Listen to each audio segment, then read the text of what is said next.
you hear the words hate and misanthropy in vegan spaces, who are the first people you think of? Many people rush straight to activists like Gary Yourofsky, but I'd like to offer a different perspective. Yesterday, the Cranky Vegan posted a video titled "Misanthropic Vegans Are Ruining Animal Rights." His poster boy of blame was, of course, Gary, who is featured in the thumbnail and throughout the vid, which is laced with clips of his explosive outbursts about humans. But it's funny intersectionals such as Cranky say that misanthropic vegans are destroying the movement, when actually, what are intersectionals other than extremely misanthropic vegans? Now, intersectionals might say they care about humans, but actually I'm convinced they hate them even more than we do. Think about it. Unlike us, these people don't hate humans for what they do to animals, but rather they hate people over mere trivial differences of opinion. Now, I'm not here to espouse hate towards anyone, but to be frank, who the fuck do intersectionals think they are to say that hate doesn't work and that calling people names is just ego-driven activism when their entire fucking foundation is built on those very things? These people have views that would make Gary Yourofsky wince. Even he would be like, whoa, no, too far, at some of the shit intersectionals say, yet he's the bad guy. Ever since wokeism has infected the animal rights movement and society at large over the past decade or so, we've constantly had to deal with some of the most hateful and divisive rhetoric from the very people calling us hateful and saying our advocacy is pushing people away. It's utterly insane that every time we hear about being human-hating bigots in the animal rights movement, it's from the very people who celebrate the October the 7th massacre and rapes, the murder of Charlie Kirk, who want cops to be shot, who wish rape on pro-lifers. I hope somebody holds you down and rapes you. And who hurl every label and angry accusation at people who don't think like them or have simply committed the crime of being born in Israel. They hate Zionists. They hate Republicans. They hate pro-lifers. They hate cops. They hate men's rights activists. They hate transphobes. They hate people with strong Christian values. Every word that comes out of these people's mouths is just hate, hate, hate, hate, hate. Hell, even Gary, who for sure has said so many hateful things about humans, has the common decency to be kind to the people he comes across in real life, even if they're not vegan.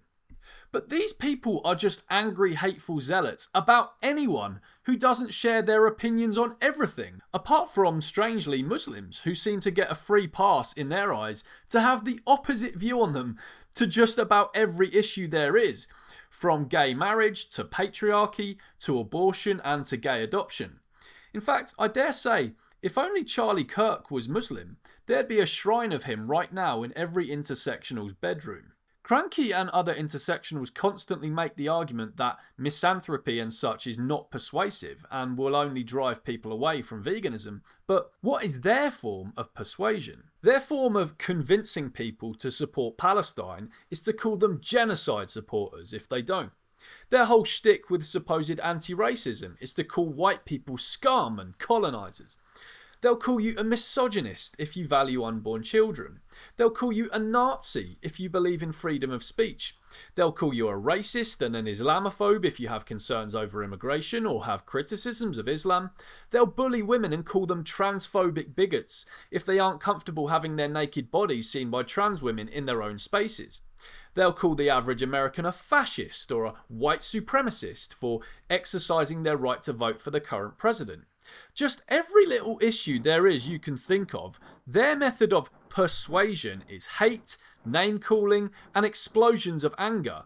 The very ego-driven outreach Cranky refers to in the video. Yet he has a problem with how AV outreach is done at Cubes of Truth, or with Gary saying, fuck humans, for what 99.9% of them do to animals. Normal everyday people constantly get it in the neck from intersectionals and wokes, yet there sits Cranky with an ACAB sign behind him the whole video. All cops are bastards, while giving us moral lectures about how hate doesn't work and how it drives people away. It's interesting Cranky's video came out yesterday on the same day as Joey Carbstrong's interview with Gary Yourofsky, because take one look through the comments section there and you will see who the hateful misanthropes in the movement are. The comments section is full of love and appreciation for two great activists, only for hundreds of comments to be shit on by these hateful, divisive, name-calling, misanthropic intersectionals who take Cranky's side and hate Gary. Hell, several commenters there even told me they proudly support violent terrorist anti-human rights group Hamas, including this one who said, "I don't condemn October the 7th.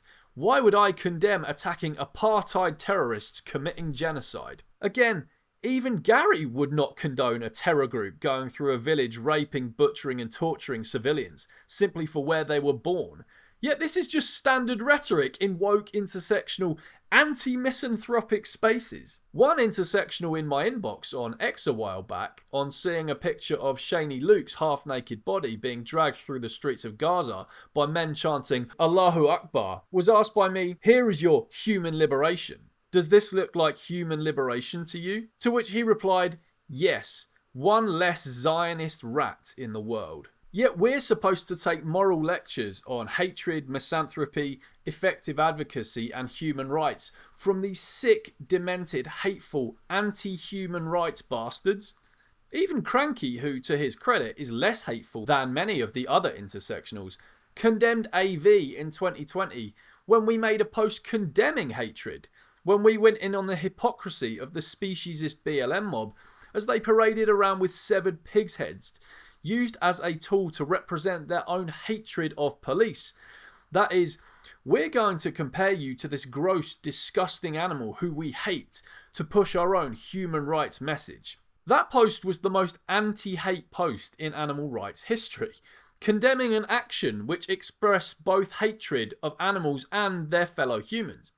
Yet intersectionals leapt at the chance to call us the bad guys for a post condemning hate and discrimination. What that showed is, when we as non-intersectional vegans condemn the hatred that other movements use in their activism, intersectionals rush to defend it. Basically, their mantra is, hatred towards the oppressor is fine in all other movements, but not in this one. This just exposes a glaring speciesist double standard from intersectionals. Palestinians, trans women and black people are worthy enough of being hateful and angry on behalf of, but animals somehow are not. The truth is, as hateful as people like Gary and myself have been towards the human race at times, nothing can compare to the level of hatred we've seen from one group inside the animal rights movement. Even on the rare occasions I do speak up for my fellow humans, these very people come to my posts and videos to spew hatred. I even did a post a while back commemorating the horrific October 7th attack and showing solidarity with Israeli and Jewish activists for all the hate they're experiencing in the movement, which got bombarded with hate and vitriol, and more recently my take on Charlie Kirk's utterly appalling murder for having views far more moderate and progressive than the Palestinians intersectionals defend, was met with probably an even greater level of hatred and vitriol, with mass celebrations of his murder across our movement. Woke intersectionals constantly tell us our movement will never get anywhere if it's filled with people like me or Gary. Yet they want a movement filled with rainbow-haired lunatics who praise October the 7th, who shoot conservatives in the throat, and who wish rape on pro-lifers. What a crock of shit. In fact, it's no large stretch of the imagination to say, if Gary Yourofsky was an intersectionalist, he'd probably be one of the least hateful ones.